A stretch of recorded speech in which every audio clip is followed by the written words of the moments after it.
అయోధ్య రామమందిర విరాళాల వివాదం ముదురుతోంది. ఈ కేసులో 8 మంది సిబ్బందిని అదుపులోకి తీసుకున్నారు పోలీసులు. అయోధ్య ట్రస్ట్ చీఫ్ చంపత్ రాయ్ రాజీనామా చేశారు. సరే, ఈ వ్యవహారంపై సమాజ్వాదీ పార్టీ, ఆమ్ ఆద్మీ పార్టీ, కాంగ్రెస్ పార్టీలు భారతీయ జనతా పార్టీని టార్గెట్ చేస్తూ ఉన్నాయి. అసలు రామ మందిర విరాళాల వివాదం ఏంటి సార్? అంటే ఇది ఏంటంటే పెద్ద ఎత్తున డొనేషన్స్ మన దేశంలో ముఖ్యంగా హిందూ సమాజంలో దేవాలయాలకు నమ్మకంతో, భక్తితో, విశ్వాసంతో పెద్ద ఎత్తున విరాళాలు వస్తూ ఉంటాయి. సో ఈ విరాళాలను మెయింటైన్ చేయడానికి ఒక రోబస్ట్ మెకానిజం ఉండాలి. కానీ ఇప్పుడు స్పెషల్ ఇన్వెస్టిగేషన్ టీంలో తేలింది అంటే అలాంటి మెకానిజం లేదు అని. అందువల్ల ఆ ట్రస్టులోని పనిచేసే ఉద్యోగులు వారు ఈ దొంగతనానికి పాల్పడ్డారని, అంటే డబ్బు క్యాషే కాదు రకరకాల రూపాల్లో ఉన్న వాటిని దొంగిలించారు అనేది ఇప్పటి వరకు నా ఆరోపణ. ఏ రూపంలో దొంగిలించారు, ఎలా దొంగిలించారు, ఇంకవన్నీ ఇన్వెస్టిగేట్ అవుతున్నాయి. అయితే ఇప్పుడు అనుమానం ఏంటంటే ఇది కేవలం కొద్దిమందికి చిరుద్యోగులైనా, ఎందుకంటే కొన్ని నెలలుగా జరుగుతున్నటువంటి పరిస్థితి, కొన్ని నెలలుగా జరుగుతున్న పరిస్థితికి పై అధికారులకు, పై వాళ్ళకు సంబంధాలు లేకుండా జరుగుతాయా? ఎందుకంటే ఇది మొత్తం ట్రస్ట్ చూసుకుంటుంది. అంటే ఇప్పుడు మన టీటీడీ ఏమో ప్రభుత్వం పర్యవేక్షణ నిర్వహణ ఉంటుంది, ఇక్కడ ప్రభుత్వ పర్యవేక్షణ నిర్వహణ ఏమి ఉండదు. శ్రీ రామ జన్మభూమి తీర్థక్షేత్ర ట్రస్ట్ అని ఆ ట్రస్ట్ మొత్తం ఈ వ్యవహారాలను చూస్తూ ఉంటుంది. చాలా రేర్ సిచ్యువేషన్లో మాత్రమే ప్రభుత్వ జోక్యాలు ఉంటాయి.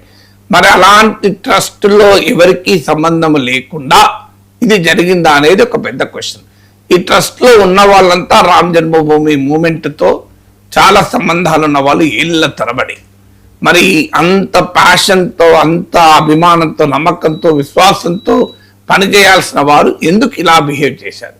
ఇప్పుడు ఈయన చంపత్ రాయ్ అని ఆయన రామ్ జన్మ ఉద్యమం ప్రారంభం నుంచి ఉన్నారు సెక్రటరీ. ఆయన డ్రైవర్ను తీసుకొచ్చి కౌంటింగ్ దాంట్లో పెట్టాడు. డ్రైవరే టిన్ను యాదవ్ అని అతను డ్రైవర్. ఆ డ్రైవర్ తర్వాత మనీష్ యాదవ్ అని అతను కజిన్ తెచ్చుకున్నాడు. సో నార్మల్గా 1,000 కోట్ల రూపాయల లెక్కింపే వ్యవహారంలో అసలు ఎవరిని, ఎంత ట్రస్టెడ్ ఎంప్లాయీస్ని పెట్టాలి, ఎంత సెక్యూరిటీ చెక్ చేసి పంపించాలి, ఓ డ్రెస్ కోడ్ లేదట, విచిత్రం. అసలు ఏ వ్యవస్థ ఎవరో చెప్పుడు కాదు, ఉపేంద్ర మిశ్రా అని అతనే ట్రస్ట్ నాయకుడే చెప్తున్నాడు, ఎస్ ఇక ఫార్మల్ సిస్టమ్ పెట్టాలి, ఇప్పటి వరకు ఇన్ఫార్మల్ సిస్టమ్ ఉందని. మరి ఇన్ఫార్మల్ సిస్టమ్ ఎందుకు పెట్టారు? ఇప్పుడు మీకు టీటీడీలో లెక్కింపు జరుగుతుంది, చాలా పకడ్బందీ ఏర్పాట్లు, సీసీటీవీలు నుంచి మొదలుకొని ఎవ్రీథింగ్ ఉంటుంది. సో ఒక పర్సన్, 2 పర్సన్స్ అనుకోలేదు. ఇక్కడ ఆ robust system, special investigation team విచారణలో వరకు తేలింది అలాంటి సిస్టమ్సే లేవని.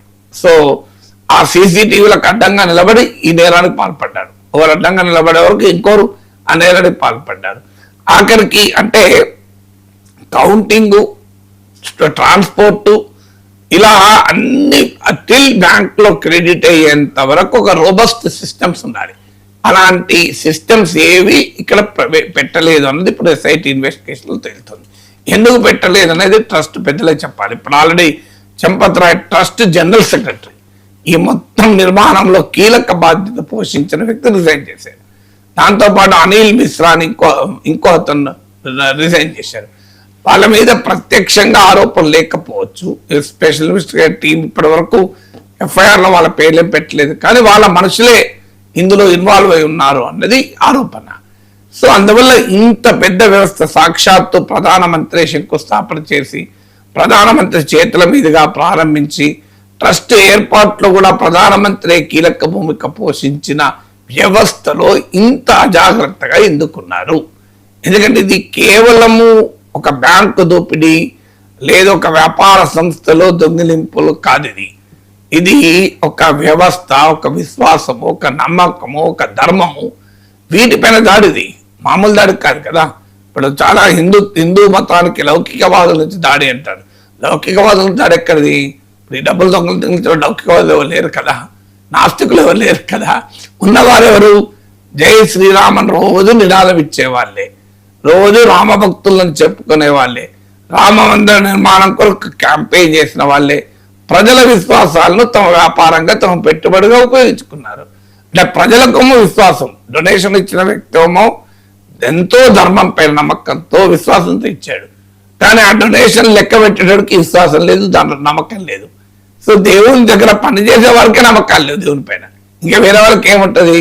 మరి కనీసం భయమో భక్తో ఏదో ఉండాలి కదా దేవుడు అంటే, అది కూడా లేకుండా ఎంత దుర్మార్గంగా వ్యవహరించారంటే ఆశ్చర్యంగా ఉంటుంది. అందువల్ల ఇక్కడ నేరం చేసిన వాళ్ళదే కాదు, నేరం చేయడానికి వీలు కలిగే రీతిలో ఈ వ్యవస్థ ఎందుకు నిర్మాణం జరిగింది, అది ఫండమెంటల్ క్వశ్చన్. బాధ్యులు ఎవరైతే ఉన్నారో ఒక రోబస్ట్ వ్యవస్థను ఎందుకు ఏర్పాటు చేయలేకపోయారు? సో ఇప్పుడే కాదు, క్యాంపెయిన్ రామ మందిర నిర్మాణ సమయంలో కూడా భారీ ఎత్తున విరాళాలు వసూలైనాయి, అప్పుడు కూడా విమర్శలు వచ్చాయి. ఎందుకు మీరు అకౌంటబిలిటీ పెట్టలేదు అనే క్వశ్చన్కి ఆన్సర్ రావాలి కదా. సో ఇక ఇది కూడా మొదట్లో అసలు ఫస్ట్ సమాజ్వాదీ పార్టీ నాయకులు దీన్ని లేవనెత్తారు, కంప్లీట్ డినైల్ చేశారు. అలాంటి ఏమీ లేదు, ఇది కావాలని రామ మందిరం పైన ప్రతిష్టపాలు చేస్తున్నారు అని మొదలుపెట్టారు. తర్వాత బీజేపీ ఎంపీఏ మొదలుపెట్టాడు ప్రశ్నించడం, రజనీష్ సింగ్ అనుకుంటా, ఆయన మొదలుపెట్టాడు. ఆయన ఏకంగా ప్రైమ్ మినిస్టర్ 3 లేఖలు రాశాడు. 3 లేఖలు రాసాక పిఎంఓ కదలలేదు. ఇలాంటి అంశాల్లో ఒక చిన్న ఆరోపణ వస్తేనే వెంటనే కదలాలి కదా. 3 సార్లు బీజేపీ ఎంపీ లేఖ రాసేంత వరకు కూడా ఎక్కడా కదలిక లేదు. మొదలు కంప్లీట్ డినైల్ చేశారు, తర్వాత అప్పుడు అంగీకరించడం మొదలుపెట్టారు. సో అప్పుడు అంగీకరించి ఇప్పటికి కూడా చూడండి, కోర్టు మానిటర్ ప్రోబ్ లేదు, కేవలం సిట్ వేసి కూర్చున్నారు. సో ఈ సిట్ లో పెద్దవాళ్ళను కాపాడి ఎవరో చిరుద్యోగులు బలి చేస్తారన్న అనుమానం రావటానికి కారణం. ఎందుకు దీన్ని ఇండిపెండెంట్ ప్రోబ్ చేయకూడదు?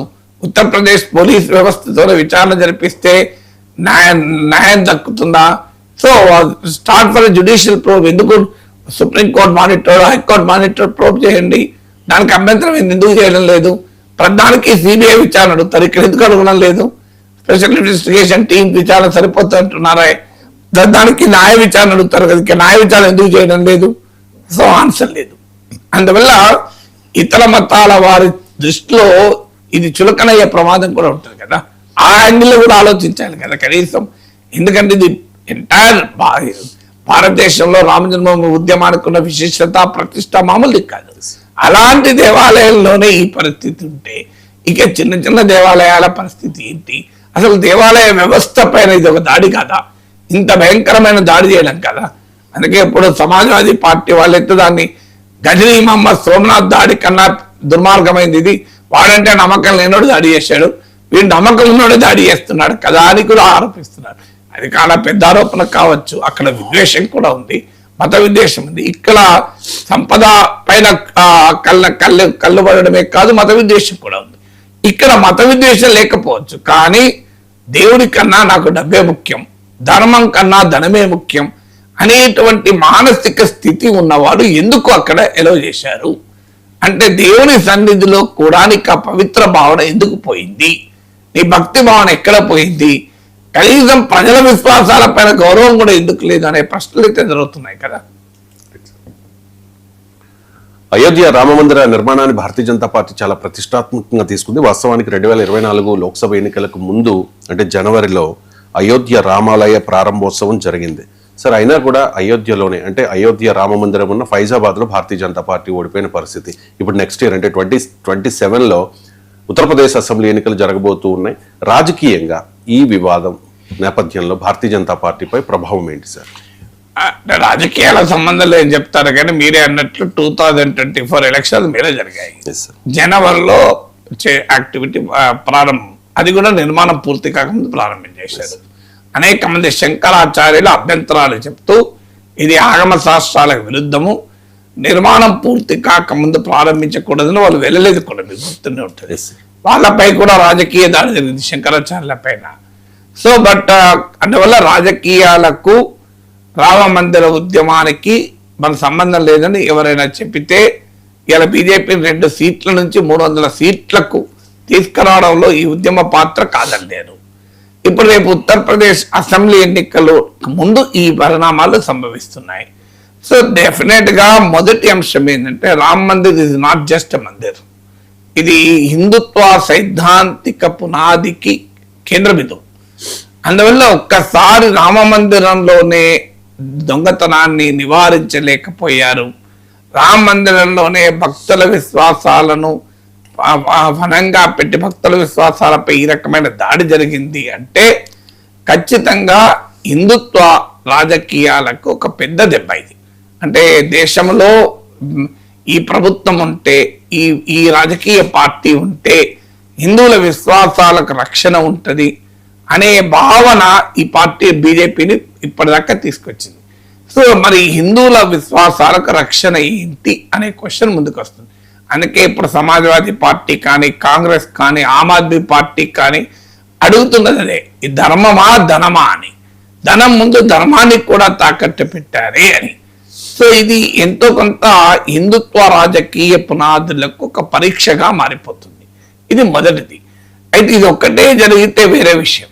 అందుకే ఇప్పుడు మీకు యోగి ఆదిత్యనాథ్ రివర్స్ అటాక్ పెట్టాడు. మీరు కరసేవకుల పైన తుపాకులు పేల్చి జై శ్రీరామానంద పైన లాఠీలు కొట్టిన మీరా మాకు చెప్పేది అని కౌంటర్ అటాక్ మొదలు పెట్టాడు యోగి ఆదిత్యనాథ్. అంటే రామ మందిరంలో ఈ విరాళాల దొంగతనం అనేది ఉత్తరప్రదేశ్ ఎన్నికల్ని డామినేట్ చేయబోతోంది. ఇది మొదటిది.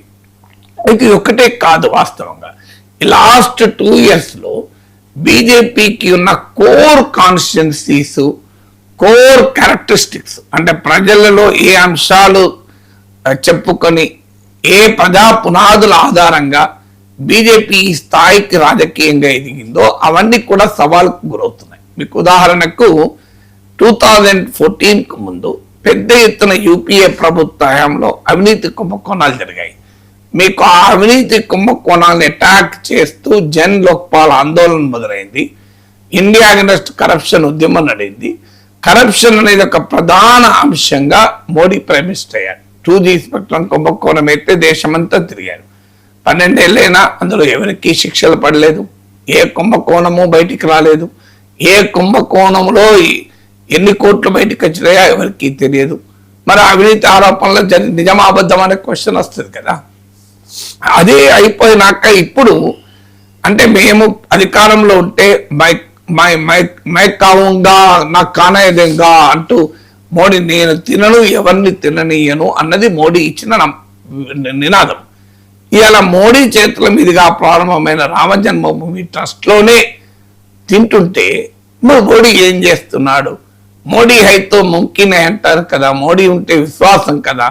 మరి ఈ కోట్లాది హిందువుల విశ్వాసం మోడీ పైన ఉండగా మరి మోడీ దాన్ని ఎందుకు ప్రొటెక్ట్ చేయలేకపోయాడు అన్నది రెండో ఫ్యాక్టర్. అంటే యాంటీ కరప్షన్ పాలిటికల్ ప్లాన్కి వాళ్ళ ప్రశ్నార్థకంగా మారిపోయింది. మీకు అంతకుముందు రాఫెల్ లాంటి కుంభకోణాలు వచ్చినా బీజేపీ దాన్ని సమర్థవంతంగా అధిగమించగలిగింది. కానీ దీన్ని ఎలా అధిగమిస్తున్నది రెండో క్వశ్చన్. మూడవది బీజేపీ రైజ్లో కీలకమైంది హిందుత్వతో పాటు నేషనలిజం, జాతీయత, స్ట్రాంగ్ లీడర్. బీజేపీ మాత్రమే దేశాన్ని భద్రంగా ఉంచగలుగుతుంది, శత్రువులకు బుద్ధి చెప్పగలుగుతుంది అనేటువంటి ఒక నమ్మకం. ఆ నేషనలిజం కూడా ఇవాళ ప్రశ్నార్థకంగా మారింది ఆపరేషన్ సింధూర్తో. మీకు అంతకుముందు surgical strikes, Balakot strikes, Pulwama తర్వాత జరిగిన బాలాకోట్ స్ట్రైక్స్ ఈ ఇమేజ్ను కాస్త పెంచాయి. కానీ ఇప్పుడు ఒక fundamental question, operation Sindoor sudden గా 5 రోజులు ఆపేశారు. మీరు రైట్ వింగ్ సోషల్ మీడియా అకౌంట్లను ఫాలో అయితే హైయెస్ట్ డిస్సాటిస్ఫాక్షన్, అసంతృప్తి రైట్ వింగ్ పేజెస్ పైన కనిపించాయి. అసలు ప్రభుత్వం పైన తీవ్రమైన అసంతృప్తి, మామూలు అసంతృప్తి కాదు.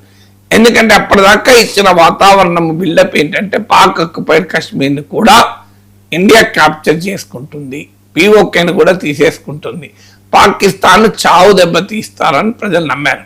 ఎందుకంటే మోడీ అంత ధైర్యస్తుడని. కానీ ఎవరికీ తెలియకుండా బ్యాటిల్ ఫీల్డ్లో మనకు బ్రహ్మాండమైన పైచేయి ఉన్న సమయంలో యుద్ధం ఆపేశారు. యుద్ధం ఆపడం తర్వాత డొనాల్డ్ ట్రంప్ నేనే ఆపాను అని చెప్పాడు. దానికి మోడీ ఇప్పటి వరకు ఫేస్ టు ఫేస్ ఆన్సర్ చేయలేదు. సో ఈ పరిణామాలన్నీ కూడా జాతీయత అనే బీజేపీ సైద్ధాంతిక పునాది పైన ఒక రకమైన అటాక్ గా మారిపోయింది. పహల్గామ్ తర్వాత మీకు ఆపరేషన్ సింధూర్ కంటిన్యూ అవుతుంది, అది ఆగలేదు అని చెప్పారు.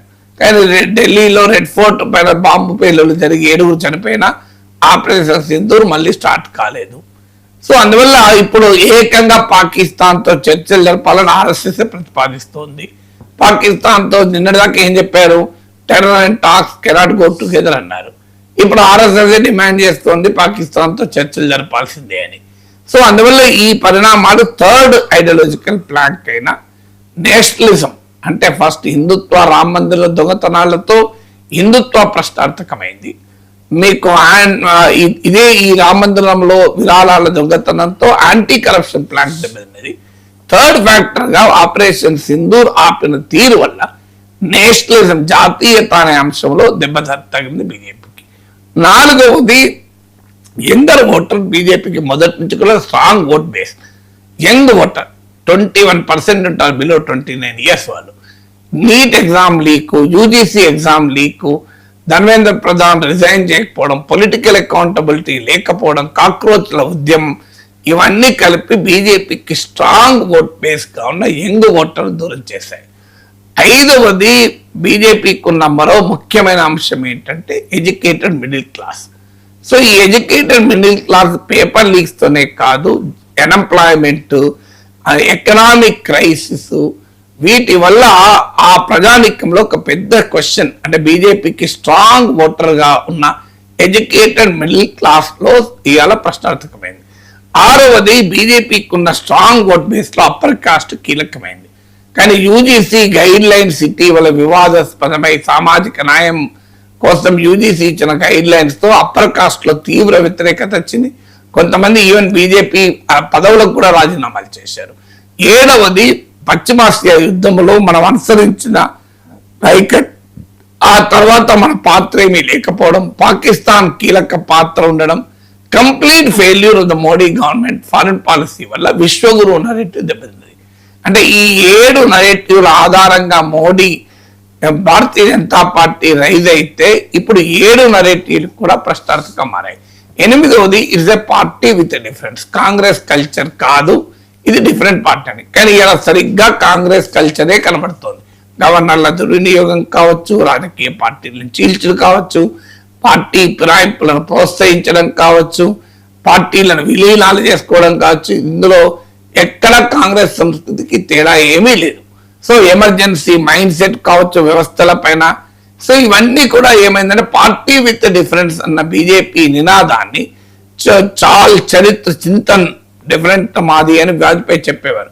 సో ఇవాళ అవి ప్రశ్నార్థకంగా మారిపోయాయి. అందువల్ల అయితే దీంతోనే బీజేపీ ఓడిపోతుంది, మోడీ ఓడిపోతాడని కంక్లూజన్ చేయలేం. ఎందుకంటే ఎలక్షన్స్కి వచ్చే వరకు అనేక ఫ్యాక్టర్స్ ఉంటాయి. How do you manage elections ఉంటాయి. సో డబ్బు ప్రభావం ఉంటుంది. అన్నిటికీ మించి ఆల్టర్నేటివ్ ప్రజలకు ప్రత్యామ్నాయం కల్పించాలి, ప్రతిపక్ష విశ్వాసాన్ని కల్పించగలగాలి. సో ఇలాంటి అనేక ఫ్యాక్టర్స్, సోషల్ ఇంజనీరింగ్ ఉంటుంది, పొలిటికల్ ఇంజనీరింగ్ ఉంటాయి. అందువల్ల ఇది వెంటనే ఎలక్షన్లపై ప్రభావం చూపుతుంది అనే కంక్లూజన్ రావడం లేదు. కానీ ఈ 8 కారణాల రీత్యా బీజేపీకి ఒక పెద్ద ఛాలెంజ్ గా ఈ పరిణామాలు సంభవించాయని మాత్రం చెప్పచ్చు.